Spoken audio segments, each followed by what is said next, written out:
Ele ainda tem o mundo em suas mãos. Vamos declarar isso? Ele ainda tem o mundo em suas mãos. Diga com mais fé: Ele ainda tem o mundo em suas mãos. Tentamos assumir diversos controles, mas nós não conseguimos. Agora eu quero te dar um grande conselho: deixe Jesus ser Deus. Enquanto você estiver passando por um vale, a sua atenção não pode estar no vale, a sua atenção precisa estar no seu pastor. Enquanto você estiver passando por um vale, a sua atenção não pode estar no vale, a sua atenção precisa estar no seu pastor. Eu não sei se você acompanhou nossas últimas publicações no Facebook e no Instagram. 60% das pessoas que estão ouvindo nossos podcasts estão nos Estados Unidos, outros 20% no Brasil, outros 12% na Irlanda, Singapura e Alemanha. O Evangelho está chegando aos confins da terra. Quem acredita nisso? Eu quero te encorajar. Apesar de ter sido um ano estranho, absurdo, contrário, Ele ainda tem o mundo em suas mãos. O tema da mensagem de hoje, da primeira mensagem da série é: nada de novo, Ele não mudou. Grave bem isso. Eu quero ler Hebreus capítulo 13, verso 8. Nós combinamos de terminar o ano feliz. Quem está disposto a terminar o ano feliz comigo? Irmão, vamos terminar o ano sarado, saradão, curadão, felizão. Vamos terminar o ano de boa. Vamos terminar o ano empolgado. Sabe por quê? Ele ainda tem o mundo em suas mãos. Hebreus capítulo 13, verso 8. Jesus Cristo é... Agora vamos fazer melhor, foi só um ensaio, vamos lá? Jesus Cristo é... Nada de novo. Ele não mudou. O que você quer dizer com isso? Uma das grandes verdades sobre Jesus é que Ele não mudou. Ele continua sendo tão bom hoje quanto Ele era no passado. Ele continua sendo tão poderoso hoje quanto Ele era no passado. Ele continua sendo tão cheio de graça hoje quanto Ele era no passado. Diga, Ele não mudou. A melhor notícia que você poderia receber é essa: fique tranquilo, Jesus não mudou. Ele continua perdoando pecadores. Quem crê nisso? Ele continua curando os doentes. Ele continua ressuscitando os mortos. Ele não mudou. Sabe por que eu estou dizendo isso? O fato dele ser imutável, a Bíblia diz que nele não há treva alguma, nem sombra de variação. Mas o fato de Jesus ser imutável nos dá segurança, porque os tempos mudam, as pessoas mudam, a economia muda, o seu ânimo muda, a sua esposa muda, tudo muda, mas Ele não muda. Ele continua igual. Entenda isso.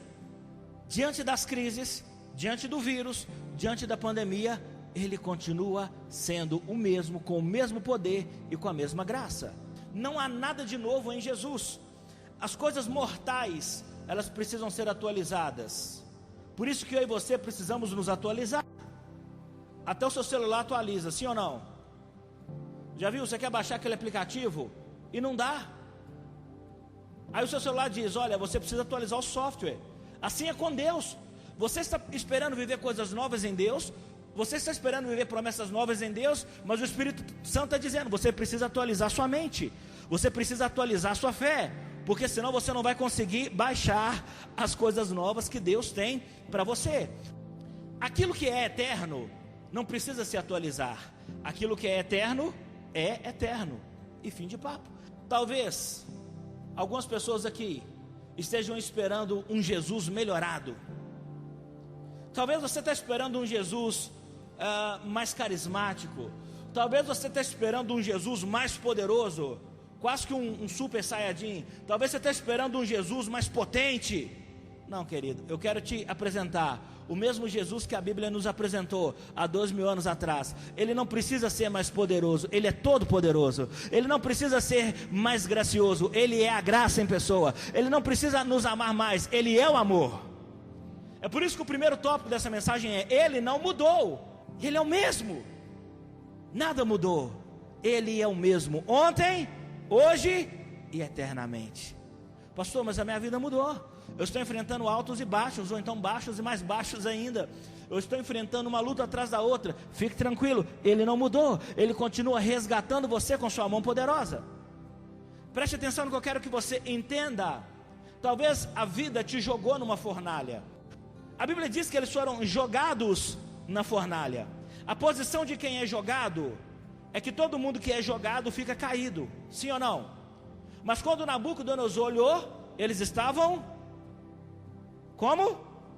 Ajuda aí, eles estavam? Mas quem é jogado fica prostrado, mas eles estavam? É isso que eu quero que você entenda. Talvez a vida te jogou numa fornalha, talvez você caiu numa fogueira emocional, mas o quarto homem é Jesus. Quando o quarto homem aparece, ele diz: filho, filha, eu vou te ensinar a andar mesmo no meio do fogo. Mas está doendo, Jesus, eu vou te ensinar a andar no meio da dor. Sabe por quê? Ele criou o fogo, e ele diz: fogo, você não pode queimar esses rapazes, porque eles são meus. Deus quer te ensinar a andar no meio do fogo. Diga assim: esse ano eu me tornei uma pessoa à prova de pandemia. Diga com fé: esse ano eu me tornei uma pessoa à prova do vírus. Levante a sua mão e diga: esse ano eu me tornei uma pessoa à prova de medo, porque mesmo no medo, Deus me faz caminhar. Ontem eu estava pregando numa igreja, numa cidade aqui próxima, e quando eu terminei de pregar, um dos pastores que estava me ouvindo, ele veio chorando, e ele falou, ele perdeu a irmã dele, a família está destruída, e ele disse para mim: pastor, se eu não tivesse aqui, se eu não ouvisse essa mensagem hoje, eu não sei o que seria da minha vida. Falei: mas olha que bom, você ouviu? Ele falou: pois é, eu estou saindo daqui restaurado, eu vou levar essa mensagem para minha casa, eu vou levar essa mensagem para minha família. Sabe o que eu disse para ele? Eu vou te dar um spoiler: ele não mudou, ele continua tendo o mundo em suas mãos. Sabe o que mais me empolga em ler a Bíblia, querido? É que na última página a gente vence. Não, você não entendeu? Eu disse que na última página nós vencemos. Na última página a igreja se dá bem. Quem está entendendo isso? Mas se caiu um cometa aqui, não importa. Na última página diz que nós vencemos. Na última página nós estamos no céu. Na última página todo choro e toda lágrima é enxugado. Ele não mudou, ele não precisa mudar.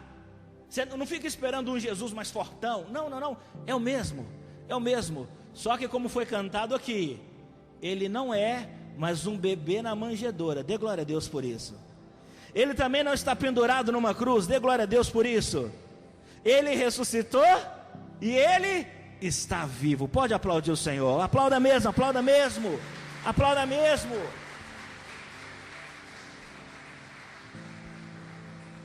Se ele não mudou, por que eu vou mudar? Se ele não mudou, por que eu vou me desesperar? Se você ler o livro de Mateus, você vê que quando Jesus é ressuscitado, acontece algo interessante. Quem está dormindo, diga amém. Eu vou fazer uma breve oração. Feche seus olhos. Pai, fale conosco essa noite. Amém. Pode olhar. Uma breve oração. O anjo empurrou a pedra, não é isso? E o interessante é que depois de empurrar a pedra, o anjo tirou onda, sentou em cima da pedra. Enquanto eu estava fazendo devocional, eu falei: não, Espírito Santo, isso não vai ficar por... Não, eu não vou engolir essa história assim não. O Espírito Santo falou comigo: a pedra era o que mantinha Jesus morto. O poder de Deus, ele tira, ele remove aquilo que te mantém morto. Eu falei: mas esse anjo sentado na pedra, é que aquilo que te mantinha morto vai estar debaixo de você. Eu quero ler com você Marcos, capítulo 14 e 17. Ao anoitecer, Jesus chegou com os 12. Quando estavam à mesa comendo, Jesus disse: eu lhes digo a verdade, porque ele nunca mente. Amém? Um de vocês que está aqui comendo comigo vai me trair. Aflitos eles protestaram: certamente não serei eu. Até eu, se estivesse lá, ia falar isso. Jesus respondeu: é um dos 12. É alguém que come comigo da mesma tigela. Isso é indireta e direta. Pois o Filho do Homem deve morrer, como as Escrituras declararam há muito tempo. Mas que terrível será para aquele que o trair. Para esse homem seria melhor não ter nascido. Enquanto comiam, Jesus tomou o pão e o abençoou. Em seguida partiu em pedaços e deu aos discípulos, dizendo: tomem, porque este é o meu corpo. Então tomou o cálice de vinho e agradeceu a Deus. Depois entregou aos discípulos e todos beberam. Então Jesus disse: este é meu sangue que confirma a aliança. Ele é derramado como sacrifício por muitos. Eu lhes digo a verdade: não voltarei a beber vinho até aquele dia em que beberei um vinho novo no reino de Deus. Isso é o dia que estivermos todos juntos lá. Então cantaram um hino e saíram para o Monte das Oliveiras. O pastor Andy Stanley, ele disse algo poderoso: a incerteza não é novidade. Os tempos são incertos, mas Deus não. Ele ainda tem o mundo inteiro em suas mãos. Nós estamos vivendo um tempo de incerteza. Esse texto que nós acabamos de ler é conhecido como cenáculo. Cenáculo era o lugar que eles se reuniram para fazer a última ceia. Por isso é importante. Aquela seria a última ceia dos discípulos com Jesus. Mas deixa eu te explicar. Aquela ceia era a comemoração da Páscoa. O povo de Israel ficou 400 anos escravo no Egito. E agora, 1400 anos depois, aquela seria a Páscoa que não apenas libertaria os judeus, mas libertaria toda a humanidade da condenação eterna. Eu tenho que te dizer algo poderoso e verdadeiro: o inferno ainda existe, e é quente pra caramba. Você não vai querer ir para lá. O céu é real, mas o inferno também. Mas eu vim te anunciar o céu. E sabe, 400 anos de orações não respondidas, 400 anos de sofrimento, mas finalmente Deus enviou Moisés. Moisés desafiou, enfrentou o cara mais poderoso do planeta. Faraó era o governante mundial mais poderoso daquele tempo, e Moisés enfrentou aquele cara, aquele rei, aquele ditador, para libertar o seu povo, assim como Jesus enfrentou a morte para nos libertar. Agora preste atenção nisso. 1400 anos depois, Jesus estava sentado com seus discípulos. Eu chamei os meus discípulos para essa última ceia, mas o clima estava um pouco tenso, a situação estava um pouco difícil, a coisa não estava boa, porque aquele lugar era um lugar em segredo. Jesus não havia divulgado onde eles iriam se reunir. A certeza que eles costumavam ter havia ido embora. O clima estava estranho. Judas estava muito esquisito naquela sexta-feira. Eles não eram as mesmas pessoas. A impressão que dava era que Jesus, ao ir para Jerusalém, ele teria desistido, ele teria se cansado, ele teria se entregado. E os discípulos não estavam entendendo muito bem, porque talvez você não saiba, mas naqueles dias em Jerusalém, Jesus ficava o dia todo fora da cidade e só voltava quando o sol se punha, porque haviam várias e várias reuniões premeditadas para combinar a morte de Jesus. E a Bíblia diz que Judas buscava várias oportunidades de traí-lo. Quando Judas trai Jesus, não foi a primeira tentativa, foi a tentativa que deu certo, porque ele vinha buscando várias oportunidades de trair Jesus. Mas eu quero falar com você 3 coisas que você precisa entender e receber no seu espírito para esse tempo.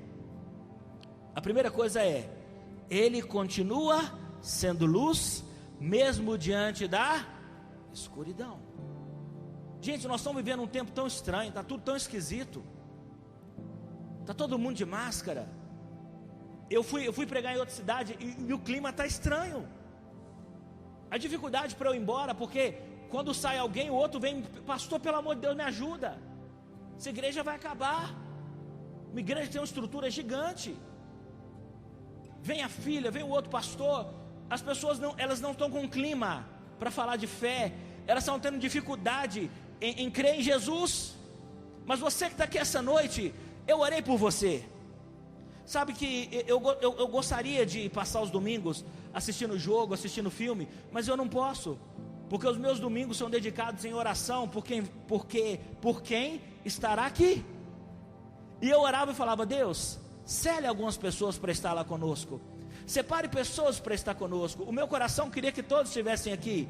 Eu sei que uns não podem, outros esqueceram e outros não querem, tudo bem, mas eu orava por vocês, porque Deus me deu essa certeza. Diz para a minha igreja, coloca no coração da minha igreja, afirma para eles que eu sou luz, mesmo diante da escuridão desse tempo.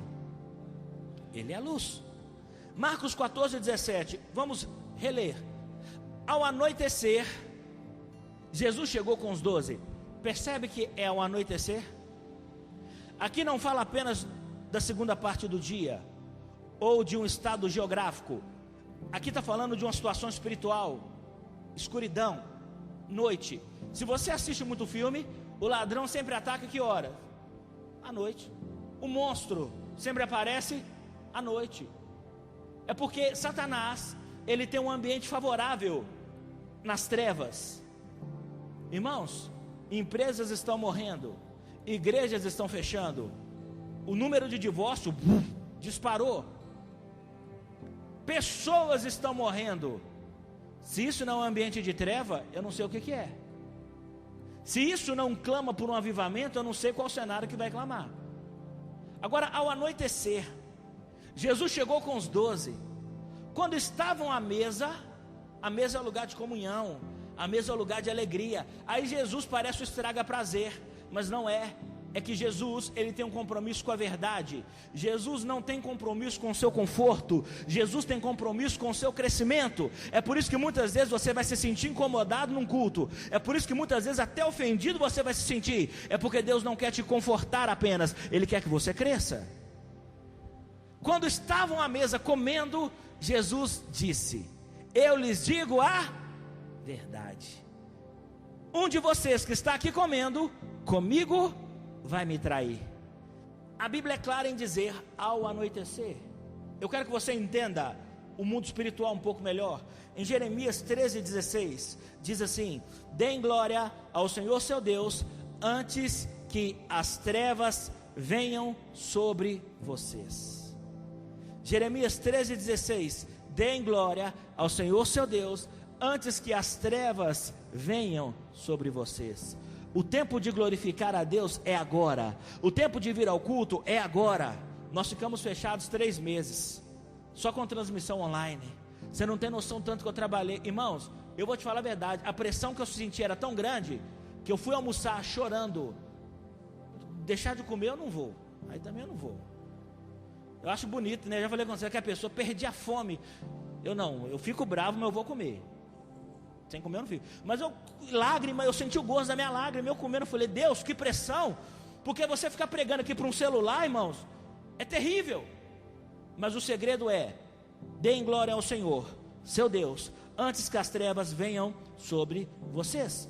O próprio Jesus diz: nós vamos trabalhar enquanto é dia, porque a noite vem quando ninguém pode trabalhar. Naquela sexta-feira não houve milagres. Aquela sexta-feira, aquele sábado, seriam os 2 piores dias da vida de Jesus e daqueles discípulos. Sabe, o clima estava pesado. Ninguém queria ter esse tipo de conversa. Ninguém queria tocar nesse assunto. Judas estava muito estranho aquele dia. Ele estava um pouco agitado. Mas entenda, apesar de toda a tensão, de todo o medo e de toda a incerteza daquela sexta-feira, Deus estava trabalhando para salvar a humanidade para sempre. Deus é o único que pode falar com as trevas e transformá-las em luz. Levante a sua mão e diga: eu declaro luz sobre todas as áreas da minha vida que estão em trevas. Diga: eu declaro luz sobre a minha vida financeira. Eu declaro luz sobre meus relacionamentos. Eu declaro luz sobre o meu chamado. Eu declaro luz sobre a minha família. Eu declaro luz sobre o meu caráter. Salmo 18:28 diz: porque tu acenderás a minha candeia, o Senhor meu Deus iluminará as minhas trevas. Preste atenção. Apesar de estarmos vivendo um período de escuridão, Deus não vai nos deixar morrer na escuridão. Deus não vai nos deixar perder a fé nessa escuridão. Talvez você, além da pandemia, já vinha de um momento difícil na sua vida. Não se preocupe. Talvez o desemprego foi uma forma de escuridão. Talvez algum choque emocional foi uma forma de escuridão. Mas eu quero te garantir, Ele não mudou. Ele continua sendo luz, mesmo diante da escuridão. Jesus nunca se enganava, e os discípulos sabiam disso. Jesus nunca chutava, Jesus nunca se enganava. Por isso ele diz: aquele que está comendo comigo. Aflito, eles protestaram: certamente não serei. Lógico que não sou eu vou trair Jesus? De jeito nenhum. Ele havia garantido para os seus discípulos o seguinte: ó, o Filho do Homem, ele está falando dele mesmo, vai ser entregue nas mãos dos seus agressores ou tosqueadores, mas ao terceiro dia ele vai ressuscitar. Entenda, Jesus estava dando uma certeza para os seus discípulos. Jesus não trabalha com hipóteses, grava isso, querido. Jesus trabalha com certeza. Ele disse que ia nascer, nasceu. Ele disse que ia morrer, ele disse que ia ressuscitar, e ele disse que vai voltar. Isaías diz: tudo o que Deus disse se cumpre. E Jesus disse: sim, essa sexta-feira vai ser dura, o sábado vai ser difícil, essa temporada vai ser dolorosa, mas o domingo vai chegar. Diga comigo pela fé: hoje é domingo, dia da ressurreição. Sabe por quê? Porque mesmo diante da escuridão, Ele continua sendo luz. Não importa quais sejam as trevas, irmãos, não importa qual seja a escuridão que sua vida está submersa, Ele é a luz do mundo. Ele é a luz do mundo. Segunda coisa que você precisa saber: Ele continua firme, mesmo diante das incertezas. Se tem um período que eu estou vendo pessoas incertas, é agora. A gente não sabe se usa máscara ou se põe a máscara, se vem na igreja, se não vem na igreja, se toma vacina, se não toma vacina. É normal.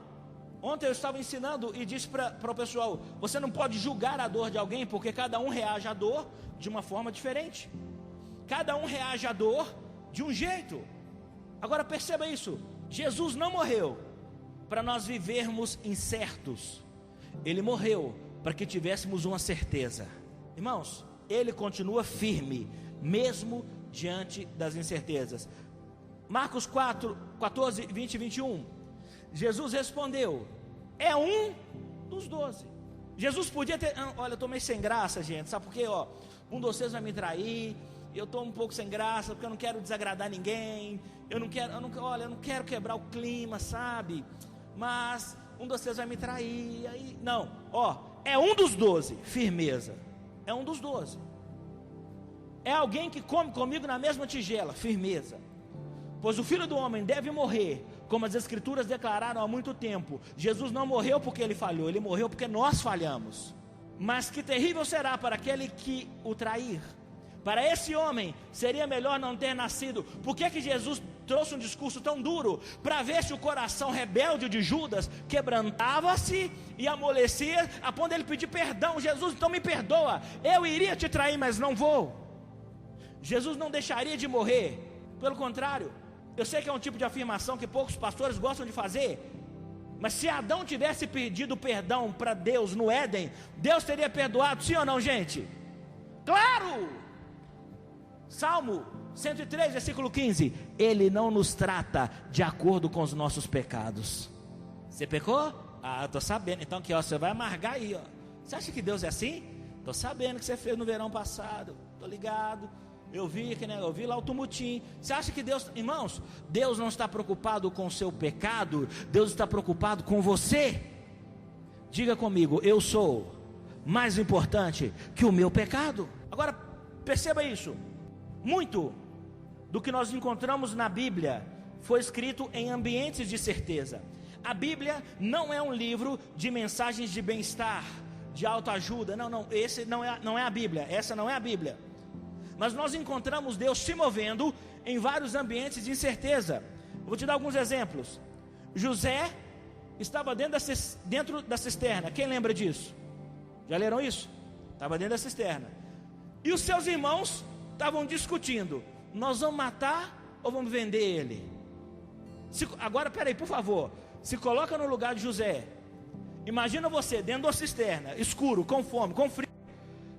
Em vez de seus irmãos estar pensando assim: como é que nós vamos tirar ele daqui? Eles estavam cogitando o seguinte: nós vamos matar ou nós vamos vender? Isso traz certeza para alguém? Isso não faria dele um governador. Outro exemplo: Certo dia, Davi, o homem segundo o coração de Deus, a quem Deus ungiu, acordou e ficou sabendo que o filho dele, Absalão, estava tomando o reino dele todo, e ele tinha que fugir para não morrer. Vou te dar um outro exemplo de incerteza.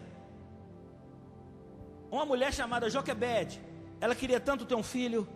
É a melhor coisa do planeta, irmão, ter um filho. É a melhor coisa do mundo. Eu ainda quero ter 4, mas eu preciso ter dinheiro para isso. Mas só falta 3. Vamos com fé. E ela queria, sabe, aquele bebê estava nos braços dela, e a melhor coisa do planeta, e aquele menino lindo. Aí justo na hora que o menino nasce, Faraó manda matar todos os meninos que nascem. Às vezes a vida é tão incerta, sabe, logo agora que vem a pandemia, logo agora, irmãos, preste atenção, Deus tem um escape para qualquer ameaça. Eu disse que Deus tem um escape para qualquer ameaça. Imagina aquela mãe tendo que enrolar o bebê. Irmãos, a mãe teve que enrolar aquele bebê, colocar num cesto, para navegar no Nilo. O rio Nilo é cheio de crocoditano. Crocoditano é a maior espécie de crocodilo que existe. Você acha que ela estava cheia de fé fazendo aquilo? É porque algumas vezes nós vamos nos mover na incerteza. Será, Deus? Será? Não sei, mas vou confiar. Uma outra mãe, o seu bebê vai salvar o mundo. Meu bebê o Espírito Santo vai gerar ele dentro de você. Meu Deus. Aí quando o menino nasce, Herodes manda matar todos os meninos que nascem. Isso daria certeza ou incerteza? Sabe o que eu estou te explicando? A Bíblia é cheia de histórias como a sua. Talvez você está achando que a sua vida não é tão perfeita como deveria ser. Talvez você está achando que as coisas não estão fluindo como deveriam fluir. E Deus está dizendo, filho, nada nesse mundo é perfeito, a não ser eu. É por isso que Jesus precisa entrar na nossa história, irmãos. Sabe, o apóstolo Paulo, no auge do seu ministério, no auge, ele foi preso mais uma vez. E quando ele estava preso em Roma, ele escreveu uma carta, Romanos 8, 28. E foi concedido a ele prisão domiciliar. Se tivesse tornozeleira eletrônica, ele teria que usar, mas não tinha. Então colocaram um soldado romano na porta do lugar onde ele estava. E ele estava preso. Paulo estava como, gente? Como que você imagina um preso? Triste, o que mais? Angustiado, o que mais? Revoltado, infeliz, chateado. Por que, Deus? Por quê? Mas esse preso era o apóstolo Paulo. Ele sabia andar no meio do fogo. Quem entendeu isso? Ele sabia se comportar diante de leões. Olha o que ele escreveu. Ele estava preso. Ele poderia ter escrito o seguinte: estou renunciando ao meu ministério, porque não aguento mais tomar paulada, nem chicotada, nem braçada, nada, nem piaba, nem nada, não aguento mais apanhar. Mas sabe o que ele escreveu? Vamos ler todos juntos? E sabemos que Deus faz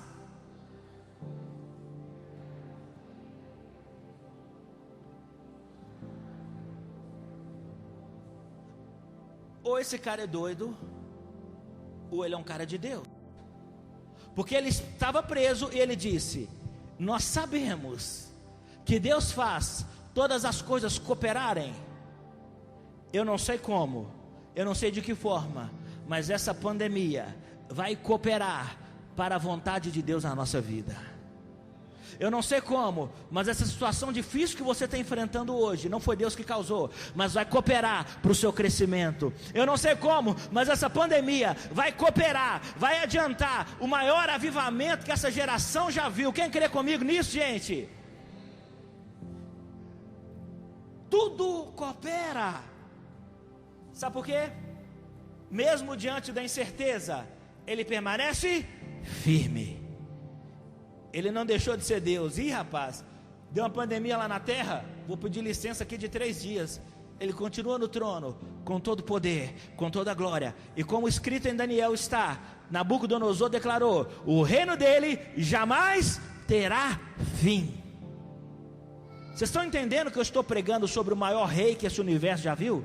Vocês estão entendendo que eu estou falando sobre o nosso único e suficiente Salvador? Eu estou falando de Jesus, a razão dessa igreja existir, a razão desse culto acontecer, a razão de todo investimento aqui é Jesus.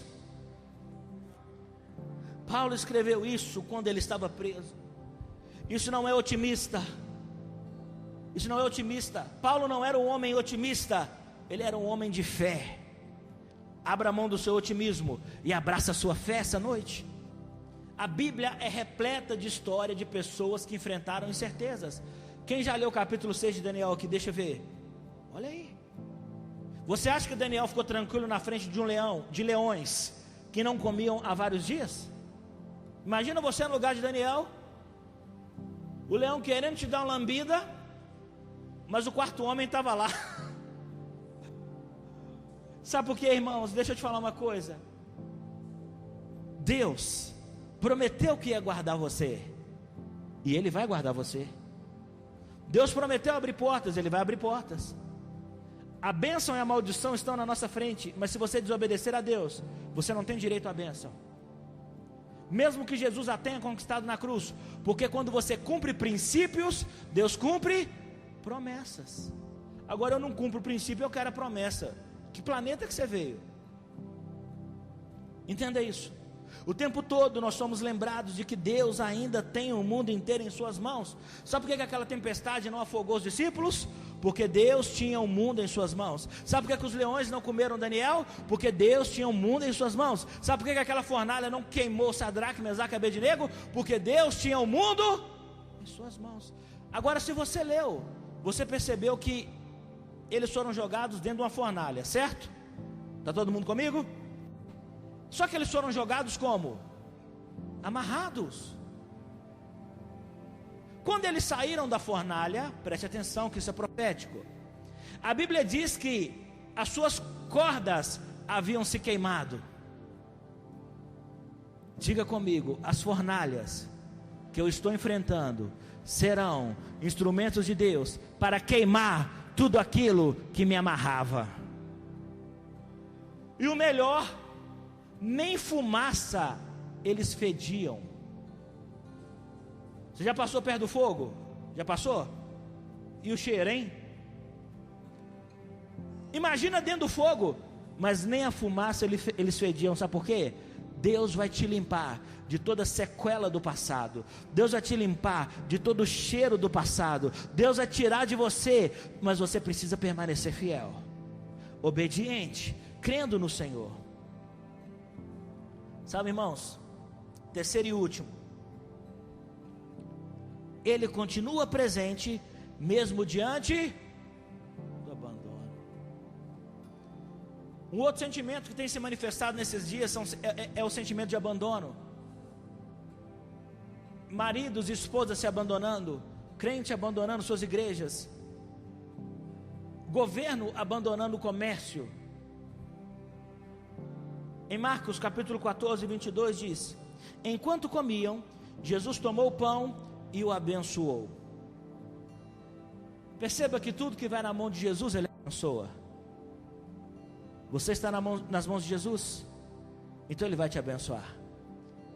Em seguida partiu em pedaços e deu aos seus discípulos, porque uma mão recebe e a outra reparte.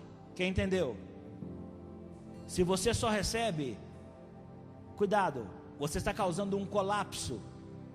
Se você não reparte nada, você está causando um colapso. Isso vai custar muito caro para você. Em seguida partiu em pedaços e deu aos seus discípulos, dizendo: tomem, porque este é o meu corpo. Este é o meu corpo. Então tomou o cálice de vinho e agradeceu a Deus. Depois entregou aos discípulos e todos beberam. Então Jesus disse: este é o meu sangue que confirma a aliança. Em outra tradução diz: este é o meu sangue da nova aliança. Ele é derramado como sacrifício por muitos.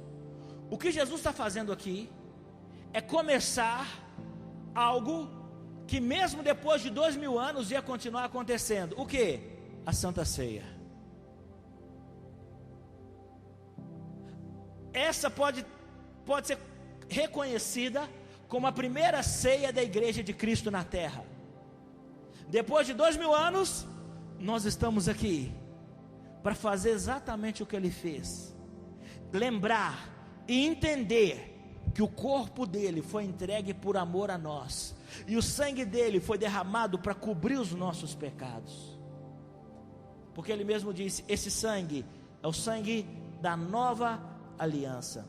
Mateus 14, 27 diz: no caminho, Jesus disse: todos vocês me abandonarão. Sabe, é difícil às vezes para um líder admitir certas coisas, mas ainda que doa, Jesus ele precisava ser direto, e ele está dizendo: vocês, a minha igreja. Sabe por quê? Nessa sexta-feira, a popularidade de Jesus tinha caído. A igreja dele que ficava lotada agora só tinha 12, na verdade 11, porque um saiu para vender ele. Jesus estava enfrentando um período duro, mas ele não estava preocupado com sua popularidade. Isso nunca chamou a atenção de Jesus. Eu não estou preocupado com o público, eu estou preocupado com vidas. Vocês me abandonarão, pois as escrituras dizem, está em Zacarias: Deus ferirá o pastor e as ovelhas serão dispersas. Mas depois de ressuscitar, irei adiante de vocês a Galileia. Entendo o terceiro tópico, ele continua presente, mesmo depois do abandono. Jesus estava dizendo para eles: olha, sim, vocês vão me abandonar, mas como eu já sei que vou ressuscitar, eu já vou estar esperando vocês lá na Galileia. Jesus já está esperando cada um de vocês aqui em 2021, gente. Não importa se você abandonou ele, não importa, agora é hora de retomar sua aliança com Deus, agora é hora de abraçar Jesus de novo. Ele está dizendo: eu sei que você me abandonou em algum momento, eu sei que você deixou de crer em mim em algum momento, mas eu estou lá na Galileia. Galileia é o lugar da multiplicação. Quem lembra da pesca maravilhosa? Quem lembra disso? Foi na Galileia. Sabe onde é que Jesus andou sobre as águas? Na Galileia. Sabe onde é que ele parou o vento e o mar? Galileia é o lugar da promessa, irmãos. Jesus não está no seu passado, diga comigo: Jesus não está no meu passado, Ele está no meu futuro. Sabe, isso ia mudar tudo. Marcos 14, 29. Pedro declarou: mesmo que todos os outros o abandonem, eu jamais farei isso. Gente, isso é bonito demais, não é não? Não, mas sério, dá até vontade de chorar. Só tem um problema: não é verdadeiro. Nem tudo que é bonito é verdadeiro. Nem tudo que é vistoso é verdadeiro. Nem tudo que é emocionante é verdadeiro. Olha uma frase dessa no peito de Jesus: mesmo que todos os outros o abandonem, eu jamais farei isso. Pedro, de todos os discípulos, depois de Judas, teve a queda mais humilhante, porque ele negou Jesus 3 vezes. 3. Pedro estava pensando o seguinte: olha, eu não gosto desse plano não, eu vou fazer algo a respeito. Pedro estava discordando de Jesus. Entenda uma coisa: é possível que Deus ainda esteja ativo, ainda cumprindo os seus propósitos, quando não há indicação de sua atividade. Pense comigo, é possível. Eu não estou vendo Deus agir, será que Ele está agindo? Ativo em seu mundo, pessoal, e no mundo, quando tudo parece estar indo para trás, ou sombrio. Será que Deus está realmente se importando comigo? Será que Deus está realmente cuidando de mim? A sua resposta a essas perguntas, ela vai determinar o nível da sua certeza ou incerteza. Sabe, esses foram os 3 piores dias da vida daquele grupo, daquela igreja, daqueles discípulos. Talvez esse foi o pior ano das nossas vidas, não sei. Pessoas estão morrendo, talvez eu ainda vou sair daqui, vou visitar um amigo meu que perdeu a mãe. Está tudo incerto, mas ele permanece presente mesmo diante do abandono. Quando vier a incerteza, quando a vida é incerta, Deus não o é.